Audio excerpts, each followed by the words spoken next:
आणखी एक महत्त्वाची अपडेट समोर येते आहे। कोथरूडमध्ये ईव्हीएम मशीनमध्ये बिघाड झाल्याचं कळतंय। कोथरूडमध्ये सुद्धा ईव्हीएम मशीन बिघडल्यानं अनेकांनी या ठिकाणी ताटकळत उभं राहावं त्यांना लागलेलं आहे।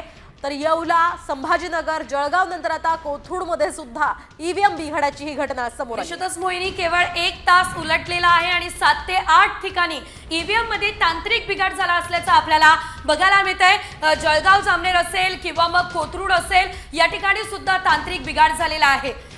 ईव्हीएम मशीन मध्ये अशा प्रकारे तांत्रिक बिघाड झालेला आहे। अण्णासाहेब पाटील या शाळेत कामाला येणारे लोक येऊन इथून वापस गेले, त्यांनी बॅकअप ठेवायला पाहिजे ना।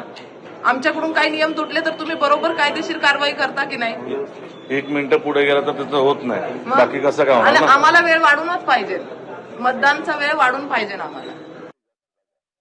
थांबलेलो आहे आम्ही। कामाला येणारे लोक येऊन इथून वापस गेले, त्यांनी बॅकअप ठेवायला पाहिजे ना।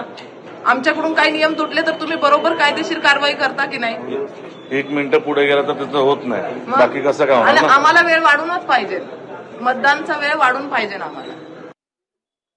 6:30 वाजल्यापासून इथे बसलेलो, 6:30 वाजल्यापासून थांबलेलो आहे आम्ही। कामाला येणारे लोक येऊन इथून वापस गेले। तर या नागरिकांच्या आक्रमक अशा प्रतिक्रिया समोर आलेल्या आहेत आणि आम्हाला मतदानाचा वेळ वाढवून द्या, कारण आमचा वेळ या ठिकाणी वाया गेलेला आहे असं नागरिकांचं म्हणणं आहे। मोठी